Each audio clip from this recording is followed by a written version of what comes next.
Thank you for attending this webinar, Sales Strategies for Small Businesses. And thank you for your patience as we sorted a few technical details before beginning. I am your moderator, Jenny Alton, from the New York Small Business Development Center Central Office. Today's presenter is Pace University Marketing Professor, Harvey Markovitz. This webinar is brought to you by the Pace University Small Business Development Center. The Pace SBDC is part of the New York Small Business Development Center network of 22 campus-based centers and outreach offices, which are located across New York State, along with a central office based in Albany. The NYSBDC is a U.S. Small Business Administration resource partner. Our free advising, education, and advocacy services are made possible by funding from the SBA, New York State, and our host campuses. So you know, this session is being recorded. We will share it with attendees along with the slides a few hours after the presentation. Attendees are muted and will not be on camera. If you have any questions during the presentation, please don't hesitate to type them in the questions box as they come up. Harvey will take some pauses throughout the presentation and I will pose those questions to him. If you submit a question, we will not mention your last name or business name. For very specific questions that may take more time and detail to answer, or if we run out of time to answer all questions, someone will follow up with you after the webinar. Joining us to lead things off today is Andrew Flam, Director of the Pace SBDC. Andrew, I will now turn things over to you. Great, thanks so much, Jenny. Can you hear me okay for those joining virtually? The answer is yes. Good afternoon, everyone. Thank you for coming. Again, my name is Andrew Flam. I'm the director of the Small Business Development Center here at Pace University, and welcome to the session on sales strategies. We're delighted to have my Pace colleague, Harvey Markovitz, will be joining us in a moment to lead today's session. First off, just want to kind of touch briefly on kind of who we are here at the SBDC and what we do as a network, and hopefully be able to work with you all as you build and grow your businesses here in New York State. So again, my name is Andrew Flam. Our SBDC here at Pace University is one of 22 located throughout New York State, and we're staffed by a team of full-time business advisors that provide one-on-one business advisory support in a wide range of issue areas. Certainly marketing and sales is a big area, but also working in terms of helping business owners access finance, looking at accounting and operational challenges, securing procurement opportunities, and other areas of support. And again, all of our services are offered to you, the general public, at no cost. So we would encourage you to take advantage of our services and meet with a business advisor to be able to go further into kind of specific details about how to build and grow your business. We'll put a link in the chat in terms of how to be able to connect with an advisor here at our center or at one of our other colleague centers located throughout the state. Today is also an example of the kind of training programs that we run to be able to help business owners really dive more deeply into an individual topic area. And we will also add into the chat a link to learn about other upcoming sessions our center has, as well as those that our colleagues throughout the state are offering. Again, I encourage you to take advantage of those and really attend. There's a lot to be learned, and hopefully this will give you some good insights in terms of how to build and grow your own specific business. And finally, I just want to just make sure that we touch on, for those of you that have been through and operated a business here in New York State for the last several years. Obviously, during the pandemic, it's been a very challenging time. There are a wide range of programs that are in place to be able to help and support business recovery, whether it's grants, low interest loans, and other supporting programs that can help you as you're kind of looking to revisit and how to be able to amend your business here in New York. So if you want to kind of learn more about those programs, we'll put a link in the chat so you can find out more about that. And obviously connect with the business advisor or one of the SBDCs to be able to talk about what might be relevant for you. So with that, I wanted to kind of transition and kind of get our keynote speaker up today. Harvey Markovitz is a colleague and a frequent contributor to our center here, and a marketing professor here at Pace. And I think the session today is going to be really very, very insightful and very helpful. So Professor Markovitz, the floor is all yours. Thank you, sir. Thank you, Andrew. Thank you, Jenny. Welcome to the Sales Strategies for Small Business. Markovitz is a name, marketing is a game, helping companies improve profitability one day at a time. Now, that's an important statement. We're going to get into that as we go through this, because you as business owners have to learn how to make that kind of statement when you go to networking groups, which we'll also talk about being very critical.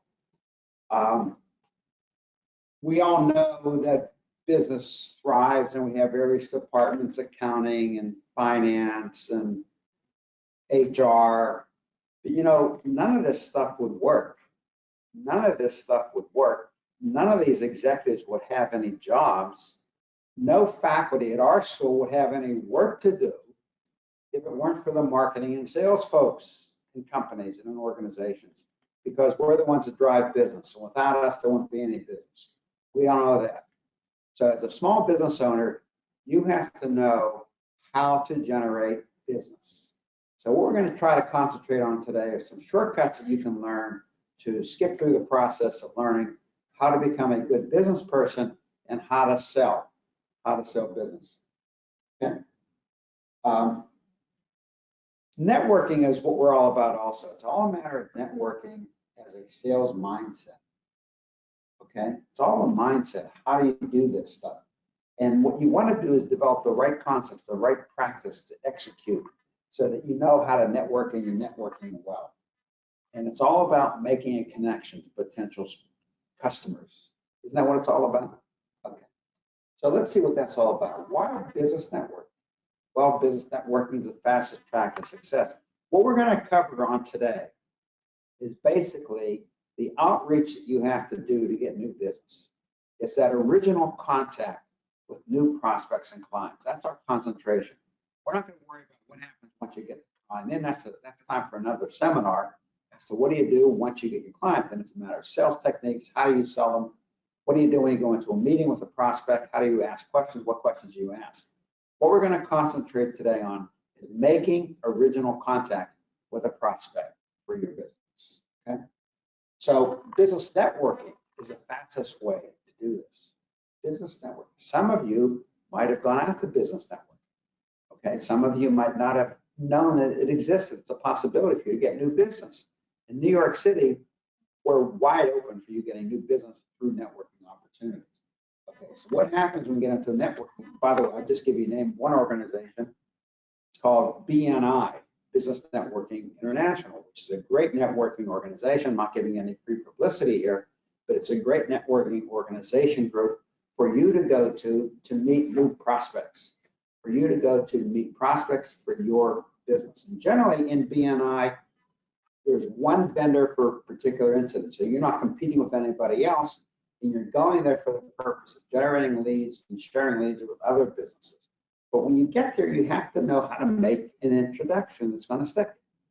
You have to know how to make an introduction that's going to stick and it's going to be remembered. We're going to get to showing you how you can do that. Okay, so it's also one of the most commonly ignored pieces of advice, networking. And people do business with other people that they know long before they'll do business with people that they find through an advertisement. So what you want to do is build up a network of relationships. Business networking isn't about making direct sales. It's about networking with other people, making introductions. It gives you an opportunity to make professional connections, establish trust, and lend business through new opportunities, increase knowledge, the ever so valuable word of mouth advertising. That's what networking is all about. Okay? Where do you go to prospects? Here's some of the various networking groups that you can go to. I'll leave it on the screen for a while so you can see what they are. The BNI, Business Networking International, very popular. Mastermind groups, the TIP, Women in Business Networking, the Chamber of Commerce. Brooklyn Chamber of Commerce is very popular. New York City Chamber of Commerce is very popular. Local Merchant Association, Rotary Club, Kiwanis, and the Optimists. These are places you can go to network and find people who might just need your product or service. Okay? So how do you introduce yourself and get involved with this? How do you introduce yourself? You develop a lemonade statement. Lemonade statement. What's a lemonade statement? Well, you want to demonstrate your value to your networking relationships. That's what you do in a lemonade statement. How do you do that? Why should they want to engage with you? These are the things that have to be answered by your lemonade statement. Here's lemonade. How do we describe lemonade? Anybody want to volunteer? You guys in the audience want to volunteer? How do you describe lemonade? How would you describe lemonade? Drink, fresh drink with healthy ingredients. Okay. Well, how would you describe it? Oh, refreshing. He saw the script. How would you describe it? It quenches your thirst. Oh, she really read the script. Okay. So here's the key. Our first speaker said, it's a drink of lemons with water and sugar, right? Well, you're describing lemonade. What? Healthy. Who cares? Who cares? You see, these guys, they read the presentation, so they had the answer. They've seen this before. But it's a drink that quenches thirst, right? So in the summertime, if you're in New York City and it's 95-degree temperature outside, you want to quench your thirst. So you drink lemonade. So if you're a vendor selling lemonade, you're not going to say, hey, there's healthy lemons and sugar and water or sweetener and water and ice. You're saying, I can quench your thirst. Do you want some? So what is that? That's a benefit statement to me to try your lemonade. Okay. Well, where do we start? Okay. First, define your uniqueness. How do you create a lemonade statement? First, define your uniqueness. What makes your company unique? Why are you unique? Okay, that's the first thing you have to figure out. What problems will you solve and how will you solve them? Second thing, if you're unique, how are you going to solve problems? So if you're a management consultant, what is your specialty? How are you going to solve problems? That's what you have to think about. Okay. What's in it for the networking target to listen to what you have to say? So if you have somebody in your networking group, what's interesting about what you have to say is going to be important. Summarize it onto a lemonade statement. Don't describe lemonade as a drink of fresh squeezed lemon, ice, and water. No offense. Okay. What's in it for me? The prospect. That's how you have to describe it. What is lemonade?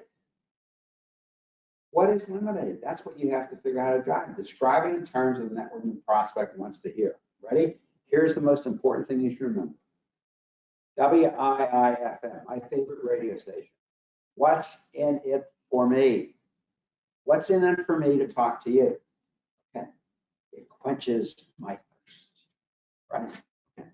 So I was always faced with a challenge when I first started building my business before I was a college professor and I was trying to grow it and figure out and go to these networking groups. What am I going to say? It literally took me an hour and a half to come up with my statement. An hour and a half, because I had to think of the right words. So what did I come up with? I came up with a statement, a lemonade statement, to describe my business that said, okay, I help companies improve profitability one day at a time. I help companies improve profitability one day at a time. So if you're sitting in that BNI networking group and you're saying, this guy might be able to help me. He solves problems. He helps increase my profitability. I think I'm going to talk to this guy.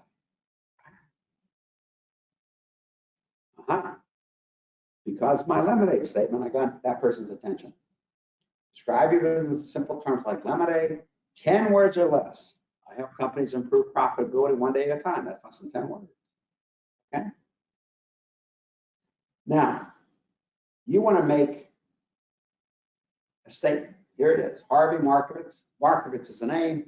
Marketing is the game. Helping companies improve profitability one day at a time. Now, you know from this a couple things. Number one, I'm a marketing expert, right? Because it says marketing is the game. I'm a marketing guy. Number two, it says I help improve profitability. That means I must know something about the arithmetic of doing business. Okay, maybe this guy can help me. Let me call him in. And we're going to see what happens when you meet someone in that networking group. What do you do? What do you do? Okay. Create a 20-second infomercial. That's our first statement. Okay. Does the opener have the other person say, tell me more about what you can do to help me?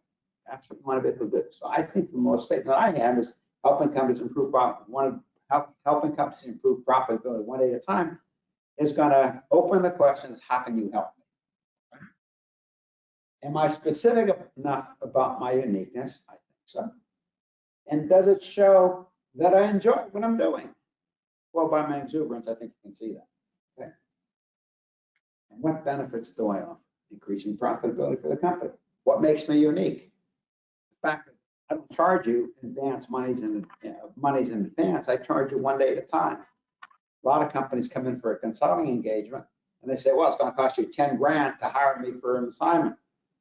I don't work that way. Never work that way, because I wanted to be unique in the industry, and the uniqueness in the industry was one day at a time. If you like me, you'll invite me to come back the next day. If you don't like me, you'll pay me, and that's it. Okay? All right. We help companies solve international shipping challenges. Who does that describe? UPS, FedEx, right? Okay. Or we train salespeople and students to be more effective in converting LinkedIn and telemarketing leads to customers. Who does that describe? Describes me in a sales class, right? Or Markovitz is the name, marketing is a game, helping companies improve profitability one day at a time. Go back to my original statement.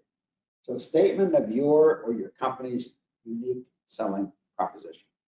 Unique selling proposition. Our lemonade statement, we sell lemonade to quench thirst, period, end of discussion. So now you want to position yourself, and you want to be able to create your own brand. Your brand is who you are and what people think about you when they hear your name. That's your brand. Okay, it's not your product. If you're selling trucks, it's not your trucks, it's your name. Okay, and the brand exists where? It exists in the customer or the prospect's mind. That's where the brand exists. So you've got to position yourself so the company, people will think of you in that way. It's not how you look at yourself, it's how others look at yourself. So look at you. So if you're structuring, you're trying to figure out what your branding should be, don't you think about it. Talk to your customers, talk about other people. What do they think about you? And from that, you formulate what your brand should be. It's painting a picture of who you are. You're developing a positioning statement that expresses how you would like to be perceived. Does your appearance communicate the message the way what you want to convey? That's what you want to know. Get on a first name basis in a one-on-one meeting. Okay? How do you do that? You know, you walk into a networking group and you see people with name tags, right? The name tag will say Harvey in big capital letters, small letters Markovitz. Right? We all been to networking groups and you have the badges. That's how people set up networking groups. When you go in, how do you introduce yourself to somebody? You go in there and say, hey, Harv, Bill is my name. I know, I'm Bill here. Well, I don't know who you are. So what would give you the presence of calling me Harv just because my name tag is there? Let's make a formal introduction. So be careful as to how you do this, because it's very important. Okay. Margaret's today, marketing's game, helping companies improve profit one day at a time. Now look what I'm doing here. I'm saying, Mr. Smith, call me Harv. May I call you William? So what I'm doing is I'm asking my prospect, with all due respect to who that prospect is, I'm addressing by Mr. Smith. I'm giving that prospect permission to call me Harvey, to call me by my first name. May I have permission to call you by your first name? It's little, but it goes a long way. And now Mr. Smith says, how can you help me? Or let me see what you can do for me. What are you going to do now? Do you present right now during a networking group? Why are you at the networking group? You're in the networking group to meet other people. Well, if you took all of your time presenting to Mr. Smith, you just exhausted all your opportunities to meet other people, right? You don't want to do that. What you want to do is you say, don't present now. You set a meeting. When you have Mr. Smith's attention, because Mr. Smith is here to meet other people as well. So you could be presenting to him, here's my business all about, yada, yada, yada. And then what happens? What happens is he gets distracted by somebody else that's walking by that can give him a better offer. So you miss the opportunity. So what you want to do is you want to set a meeting for the next time. Would you like to see how? So he asks you, how can you help me with my business? Let me see what you do? You ask the back question, you say, would you like to see how? So how can you help me? Would you like to see how? He says, yes. How is your office on Tuesday at 3? or is Wednesday at 4 better? So now you have a meeting set. Because you have a meeting set, when you get to Mr. Smith's office, you will have his attention, he'll have your attention. Got it? So that's how you introduce yourself. All right. So here's what I want you to do. Take time now to prepare your own USP lemonade statement. We'll give you about 5 minutes. Take time now to prepare your own lemonade statement, and then we'll go over it. Okay? Follow the above rules. Look at your experience and training to find out what makes you unique and how you can develop your USP, your lemonade statement, and tell us what you're trained to do and how well you can do it. Make it so that it's a WIIFM statement, what's in it for me statement, to the other person to know who you are. Okay, take 10 minutes now. Let's take 5 minutes now. Figure out what you're all about. Okay. People put them in the chat. I guess we could start to read them off. Yeah, Jenny, yeah. If people put them in the chat, Jenny, just read them off to me, okay? Jenny, you Will there? do. Yep. I will share them as they come in the chat. Okay. And yes, I'll jump in for a quick second. Sure. As well. And as a plug for SBDC advisors throughout the state, if you are interested, I mean, Harvey's going through some really crucial material here. If you need help kind of helping hone in on what your specific message is going to be, we would certainly, again, encourage you to work with a small business advisor at one of the SBDCs to help you build and grow. Sure. And at the end of this presentation, I'm going to give you my email address. So if I can help, you can reach out to me directly. Okay. All right, All Jenny, right, we have one in here. Good. So this one says, conflict resolution. We help employers create more peaceful and productive workplaces. Okay, go ahead. Read the rest of it. We help employers create more peaceful and productive workplaces. Okay, so why don't you do this? Instead of saying we help employers, make it more specific, tuned into your audience, helping you create a more peaceful working environment. Instead of being objective and helping employees, we help you do this. Or you could say experienced in helping companies do this.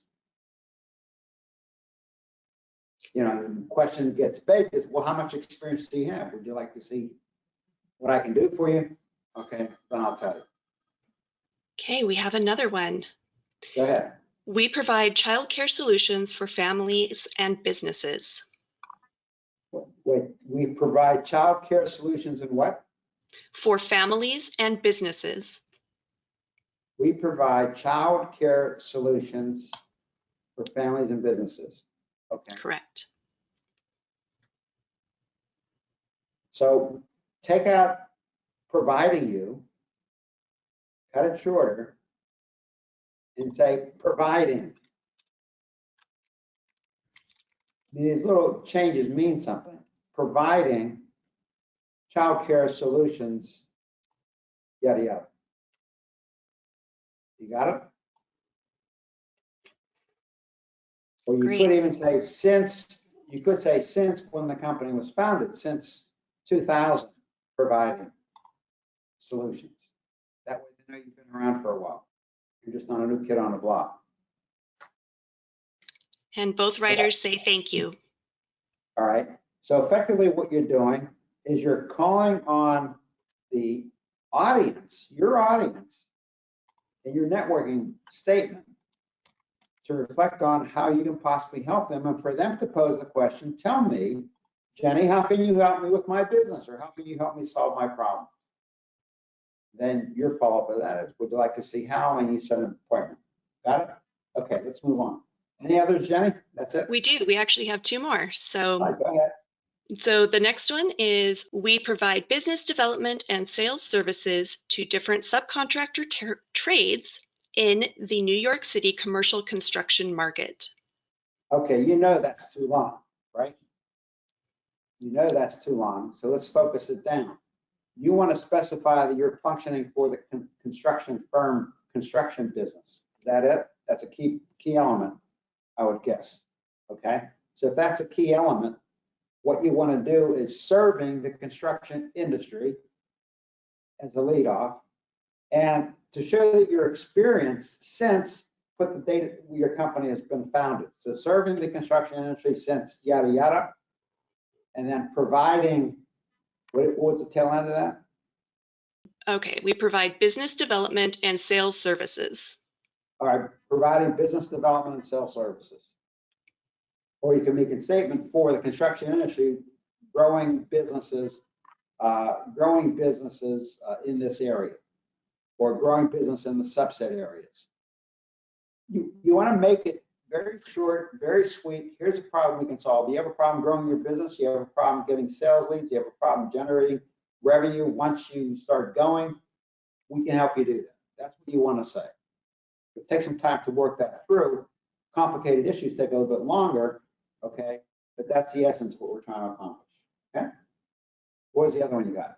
We are award-winning authors and podcasters helping you produce engaging, effective, and profitable books and podcasts.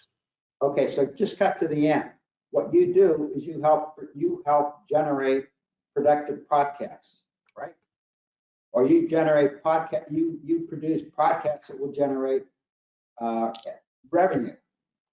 Okay, that's what your benefit is to the listener. Okay, so that they have a podcast that's going to be about their business that's going to help them generate revenues. That's exactly what you want to do. So you want to focus this down into 10 words, okay, along that theme. The bottom line is you can help me with my podcast, not just having a podcast that will tell a nice story, but it's going to be a podcast that will define how you can make money, right? Try that on, see if it works. Take a little bit more time to work it through. All right, Jenny, got any more? I do. All right, well, I do. why don't you hold those, we'll get back to it, all right? Okay. All right, let's just move on and we'll find a break and we'll get back to it. But just keep, and guys out there, just keep sending your lemonade statements into Jenny and then we'll get to them, all right? Okay. So the question is, how do introverts network? Well, networking for shy people. One of my very first networking situations, I basically went and hid. I mean, I wasn't wrapped up in a curtain in the corner or anything, but I didn't talk to anybody and it was a total waste of time.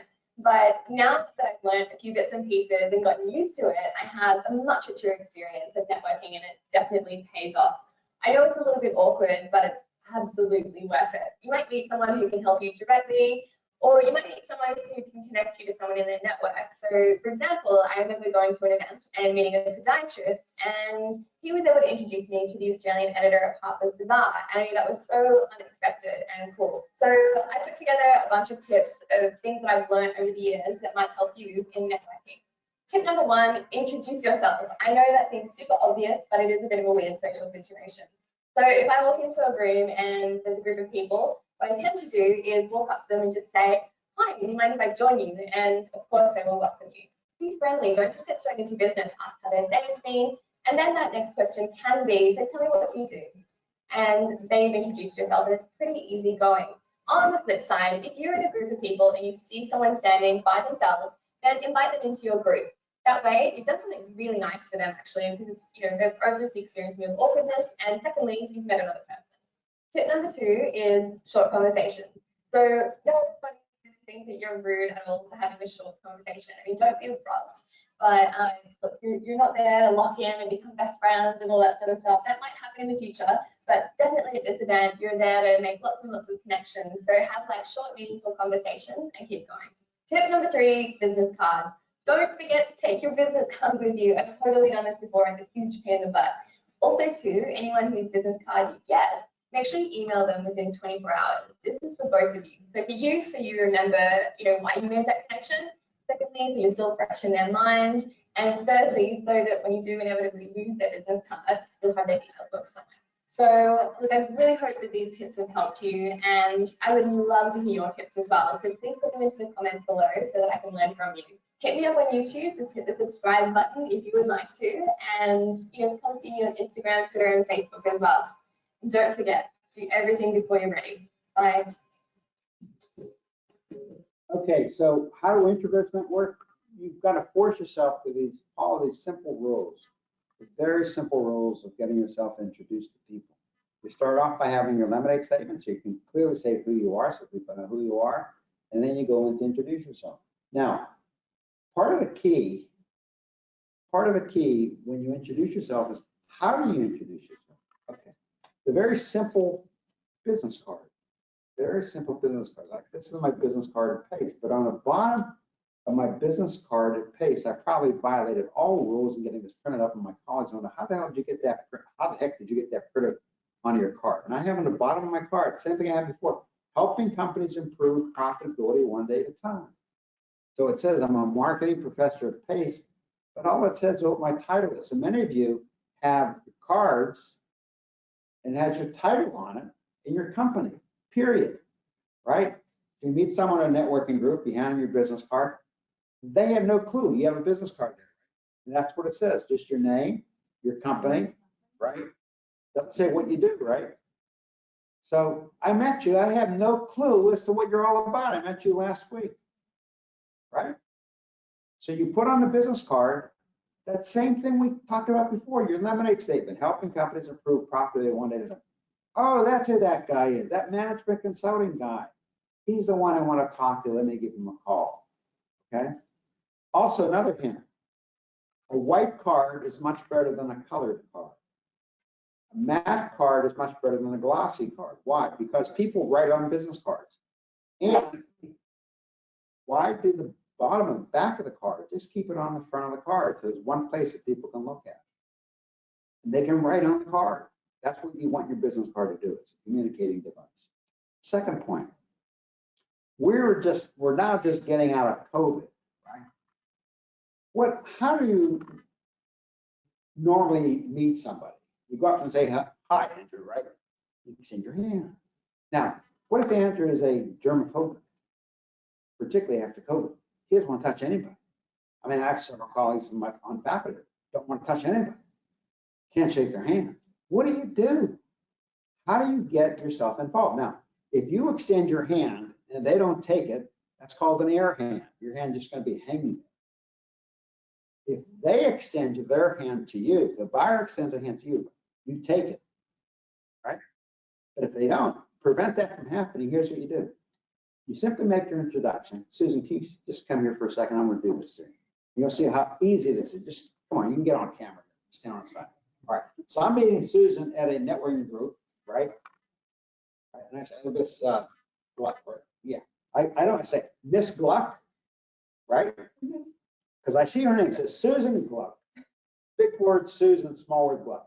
I look for the small word Gluck. Miss Gluck, Harvey Markovitz.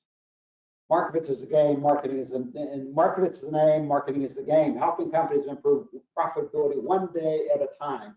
And as I say that, I hold out my business card. She takes it. We just shook hands.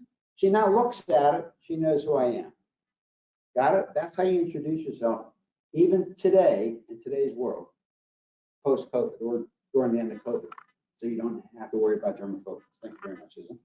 Okay? Professor So now we Markovitz. introduce ourselves. What's next? Let's not work. Okay. Professor Markovitz, could we have you Yes. move a little closer to the microphone, please? How's that? Much better, Okay. thank you. Okay. So Andrea Nierenberg was one of my gurus who taught me networking, and she's called a networking success story by the Wall Street Journal. That's Andrea, close friend. We have a video of her, but it doesn't seem to be working, but I give you a source at the end of this as to what it's all about. Andrea goes into the process of how do you network, what are the tips you have to know in order to network, how do you introduce yourself to people, how do you maintain a relationship. And one of the things that she taught me was this: the best thing you can do after you meet someone at a networking group is you send a thank you note, not by an email, okay, not by a text message, but by a little postal card, okay? You take a little buck slip paper, stick it into an envelope, you put a stamp on it, and you send it out, because a personal postage letter goes much further than an email response, okay? That's just one example. You'll learn this from Andrea, okay? So part of the stuff is that be a resource to others. some of the stuff that Andrew talks about. Be a resource, give them something to learn. It's not all about business, but give them something they can learn and they'll appreciate who you are, okay? You can send a note or an article, you can just say hello to people. Okay, what did you learn from someone today? Get that, spread that around. Who you can refer to them today. Give to others with a sheer passion of simply helping out, okay? It doesn't take much to have a mindset. It's amazing how many opportunities will come back to you when you relate to people with this kind of mindset. Okay, that's networking, that's introduction, okay? That's business cards, that's your lemonade stand. You're gonna see that again here, okay? Many of us reach out to customers by using cold call. We pick up the telephone and we cold call people, right? So the question is, what's the best way of cold calling? Now, a lot of people do not understand what cold calling is all about. When you get a cold call, do you hang up, Andrew? Usually hang up, right? You hang up, you hang up. So that'd be 3 rejections. But do you know that it's a cold call when they call you? How do you know it's a cold call? Takes a second or two for them to introduce themselves. A second or two. And what they say in that second or two is either going to turn you on, say, okay, I'll listen to you, or shut you off. How do you know?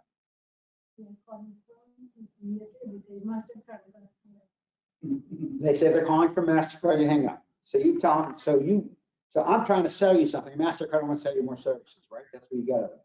Okay. What about you, Susan? Just something strange that happens in the translation, that they don't say their company name right away, or it's very foreign, you know, like I've never heard of it. I don't know, there's just something, you know. If they come on the phone and they say, Susan, you hang up, right? That's a dead giveaway. They're a telemarketer, Yeah. right? What about you? Right? Sometimes my doctor was calling from different numbers and said, Sandra. I said, okay, and wait. You wait. You wait. You're patient. What about you? Somewhat patient. Somewhat patient. Okay. All right. We have a good comment online.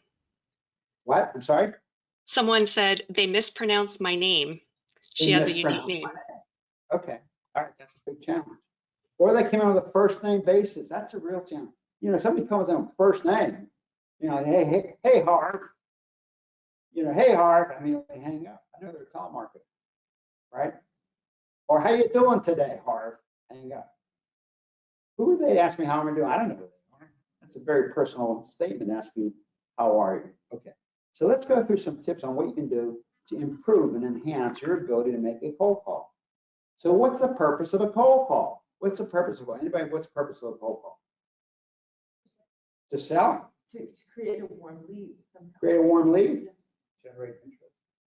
Well, isn't the real purpose of the cold call? Well, let's put it this way. When you're calling somebody, when you're cold calling somebody, are they just sitting there waiting for your call? No, they're busy doing something else. They have no interest in what you're doing, right? So it's really the attention economy. I've got to get your attention. Yeah, I've got to get your attention, right? That's what my job is as a cold call. Get your attention, and then what? Once I get your attention, set a meeting. Once I set a meeting, now I have time to sell you. So on a cold call, what you want to do is you never want to sell. Because the prospect has no idea who we are and why we're calling. Okay, that's number one. We don't want to sell in a cold call. Number one rule, do not sell in a cold call because you'll get hung up on. Do not indicate that you're a salesperson in a cold call. Go back to your lemonade statement. Remember your lemonade statement. Okay, what you can do for the other guy. That's what your issue is. How can you solve problems? In a cold call, we're trying to set a meeting and gain a commitment to that meeting and do that call in less than 4 minutes. So you want to have the cold call. The purpose of the cold call is to set a meeting, okay? Well, how do we do this? Well, first of all, how do we find the right list? Now, you rent a list of names. Now, this is a classical listing of names. These were all, let's say, what is it? Oh, one of my clients happened to be a pet food manufacturer, and we were calling pet stores. So I pulled up a list. And what do we get on this list? You get a list of first name, last name, complete name, the company name. You get the address, you get the city, the state, the zip code, and then you get the phone number. So here's all the information. It's a typical list you can get, and you can get this from list brokers. Okay, very easy to get this list. Okay. So now you're going to call this list. You're going to get the attention of the prospect. You make the entire conversation about the prospect. Open-ended questions, no selling, no elevator pitch. You don't want to give a spiel about what your company is all about. You want to get an appointment for the next meeting where you'll have time to sell. Remember, you're interrupting them during the day. So you have to use an icebreaker to get their attention and let the prospect know the time frame for the call. What problem can you solve? Are you talking to the right person? Focus the prospect on the problem and your solution. Get the attention of the prospect, close for a meeting, and then confirm it with an email. That's what you do on a gold call. Get the attention, use an icebreaker, identify the problem you can solve, make sure you're talking to the right person, focus that you have a solution to a problem they might have, get their attention, close for a meeting, and confirm with an email. Okay? We have a good question online. Go ahead. So this person wants to know, on a cold call, you're often dealing with a gatekeeper. What is the right approach in that case? I'll show you in a second. Good question. Okay. We'll go through that when we go through the script. Good question. Okay. All right. So you write a script and you follow it. That's why script now becomes important. First, you want to define, whoops, did I push the wrong button? No. First, define the uniqueness of your business in your script. What problems will you solve? What's in it for your target to say, to listen to what you have to say? And summarize it on a lemonade stick.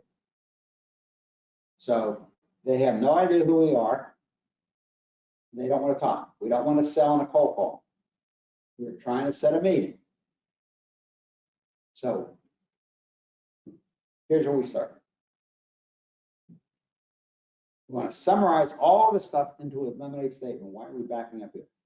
Remember, we went through this before. What lemonade was. Describe your business in terms of simple and 10 words or less. That's how you have to describe your business. Okay. So you get on the phone and you say very simply, Mr. Jones. Okay. And one of the things you're going to say, I'll get into this. You use lemonade statement. We say we help companies solve international shipping challenges. We help companies solve international challenges. Okay. So now you know why I'm calling, because we help companies solve international. You might not have any international challenges, so therefore you don't need to talk to me. But if you do have a challenge, you want to talk to somebody. Okay. Or we train salespeople and students to be more effective in converting LinkedIn and telemarketing leads to customers. Okay, we went through this before. We sell lemonade to quench thirst. It's all about the lemonade statement. Now the attention challenge. People are multitasking, so we got to get their attention. There are many things to try to buy for a person's attention. Our phone call interrupts them during a busy day. We have to get the attention of the target. We have 2 to 5 seconds, as Andrew said before. We have 2 to 5 seconds to make a first great impression.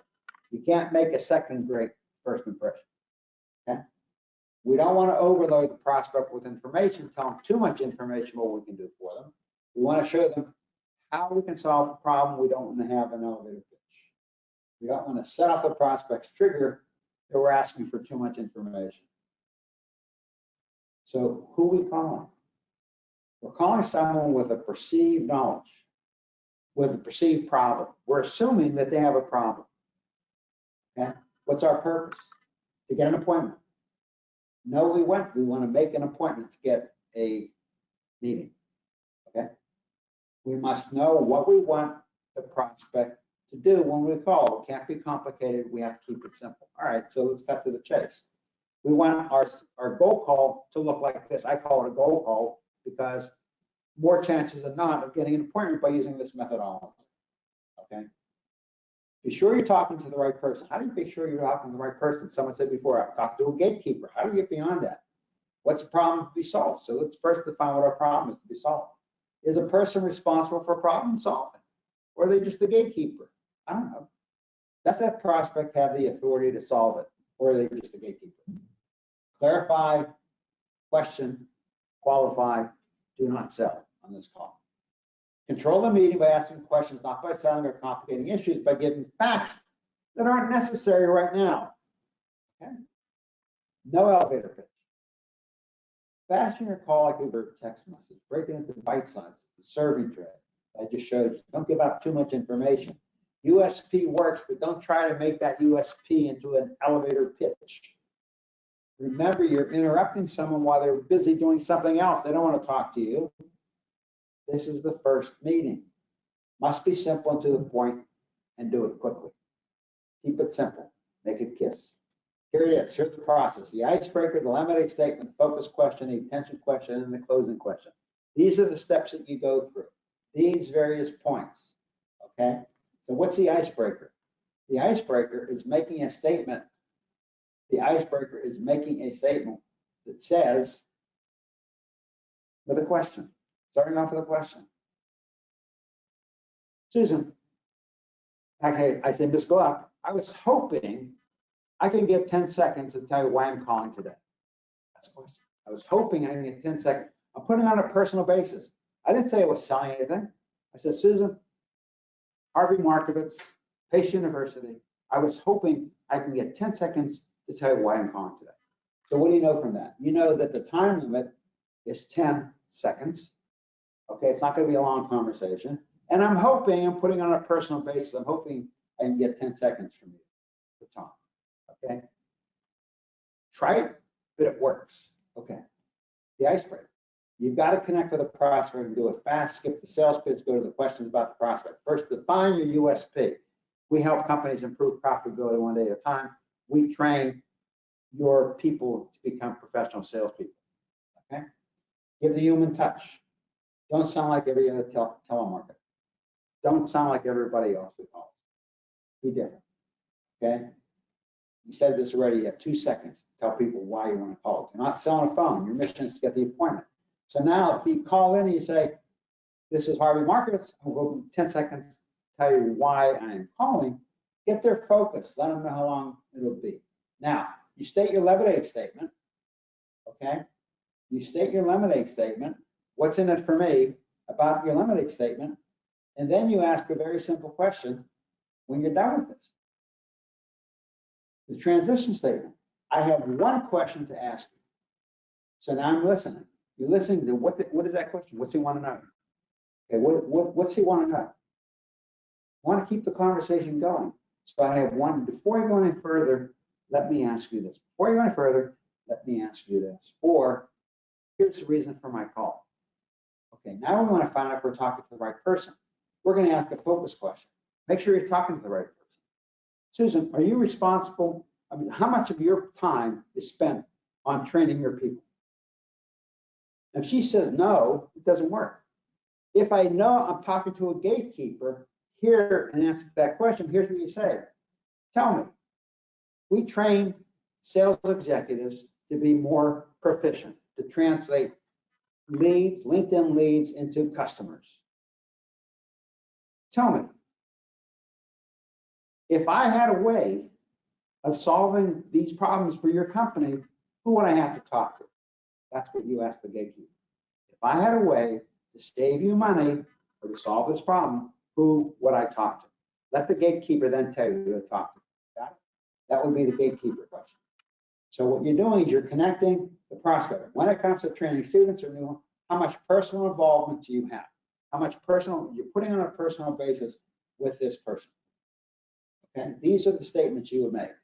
How much personal focus do you get? Now, they say, yeah, that's me, that's my job, that's what I do for my company. You then get personal at this juncture. You say, well, Miss Smith, tell me, call me Harvey. Can I call you Susan?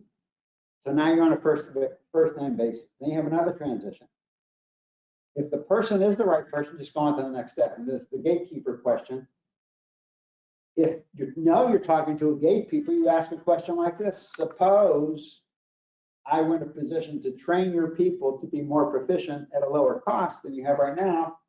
If you're not the person, who would I talk to? If you're not the person, who would I talk to? Could you direct me? Now here's a tricky question to ask. If they tell you the name of the person, get their contact information, do one more thing, push it, push the envelope. Here's how you push the envelope. You say, could you connect me? Particularly if it's a gatekeeper. Could you connect me? Why? What happens? Well, if it's an internal phone and all of us have caller ID, what does your phone say when caller ID comes up? It has the receptionist's name on it, not the caller's name. So now you're through as the receptionist and you start talking to the person. Okay, just a little hint. Okay. So another transition question. Okay, negotiate for the attention of making a reasonable request. Now, if I can, will you? If I can save you money, will I get any of your attention? If I can save you money, will I get any attention? They say, sure. If you can save you money, that's the closing question. If I can get any of your attention, if I can save you money, will I get your attention? That's the attention question. Now we want to close it. How do we close it? How do we close it? Here's how we close it. Okay? This is repeating the same thing, but emphasizing we're posing the solution to the challenge that the prospect has, and can we get their attention? If we can get their attention, then we can close it. We move on to the next stage. Here's how we move on. The trial close. The prospect's not been qualified. You know, you're talking to the right person. You know they have an interest in what you have to say. What do you have to do now? You got to get the meeting. How do you get the meeting? You ask them to do something very simple. The scheduling question. Are you looking at your calendar? Or can you look at your calendar? Most of us carry telephone. That is our calendar. That's number one. Okay? We don't have secretaries making our appointments. We do it ourselves on our calendar, right? Are you looking at your calendar? Now you ask the question, how is Tuesday at 3 or is Wednesday at 4 better? Either question is a good question, but you don't lose on either one, okay? And then once you get the meeting, these are all the various questions you can ask. Once you get that meeting, what do you do? Okay? What do you do? May I have your email address? I'll send you a meeting invite. I won't call to confirm, and I'll send you information about my company. And if you have a problem, then you can reach me because you'll have my contact information. Okay, so now you have your appointment set. That was the purpose of your call. You push it one more time. By the way, Andrew, when we get together, what is it that you want to talk about knowing that I help companies improve profitability? So now you're going to set the agenda. Customer's going to set the agenda for the next meeting. Okay, you push it a little bit further. You don't do that until after you have the appointment set. Okay, these are the 10 steps to goal calling. It works, and you get a meeting in 4 minutes. Okay, and the golden rule of networking is it's not what you know, it's who you know, and it takes time, determination, and patience to build your network. Thank you. We on time? Perfect time. All right. Jenny, any more questions? Yes, we do have more if you have time to take them. Sure, go ahead. All right, let me bring them up. So this first one is from a physical therapy company. These are more of the lemonade statements. If you're working in pain, you're not efficient and you're not making as much money as you should be. With our company, you'd be maximizing yourself. Okay, you see, that's not a lemonade statement, that's a sales statement. You're selling with that statement. So what you want to do is break that statement down into what you can do to help people. So what you want to do is this, you want to describe what you assume as being the problem is that you have physical challenges that's affecting your business opportunities. That's really what your problem is, right? Physical challenge affecting your business opportunities.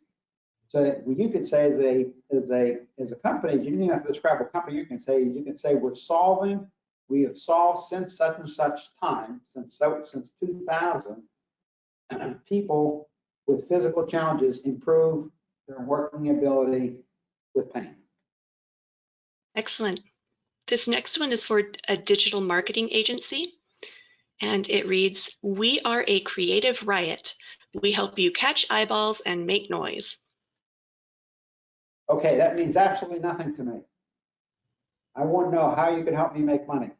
What you want to do is translate down to how you can make money. So what you're doing is you're saying in the digital space, okay, you bring greater attention to a company or something along those lines, but change it so that you're able to define it in terms of solving a problem that a company has and how you can fix it. That's a little bit complicated, but that's what you have to be able to do. Okay? Right. Next. The next lemonade statement. We help your business save money, time, and grow using other people's money. No idea what that means. So again, it has to be focused. Okay? What exactly do you do? You have to work on this one a little bit longer to explain exactly how you can come in and solve a problem. What do you do for that company? And how do you do it in a very short fashion? Remember I told you it took me an hour and a half to figure out my lemonade statement for my business. So that's got to be worked on a little bit longer. That's a challenge to work through. We can't do it here standing on one leg. Go ahead. Our next one, providing a complete technology solution to run your enrichment or after-school programs. You can use the word helping schools enhance enrichment programs. You know, make it short and sweet, something that can go on to a business card.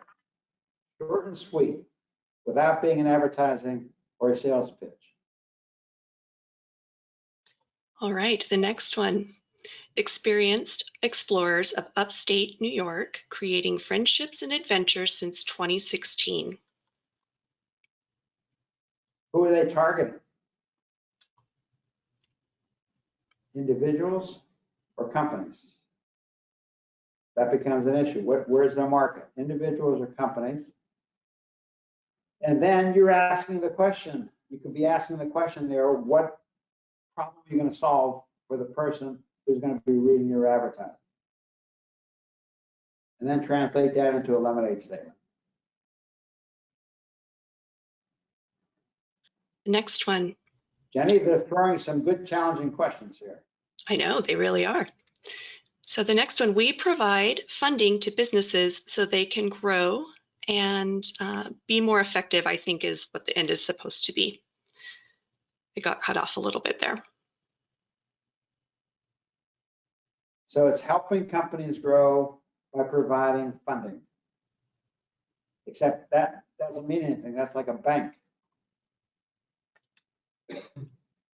So it's a matter, you know, when you construct these things, oftentimes, I mean, you really have to sit down and think about what problem are you solving on the client side and what will they respond to that's going to be short and sweet. And you don't sound like a competitor. You sound like you're doing something unique. So you got to figure out what is making this company unique in being able to provide this kind of funding. What do they do differently?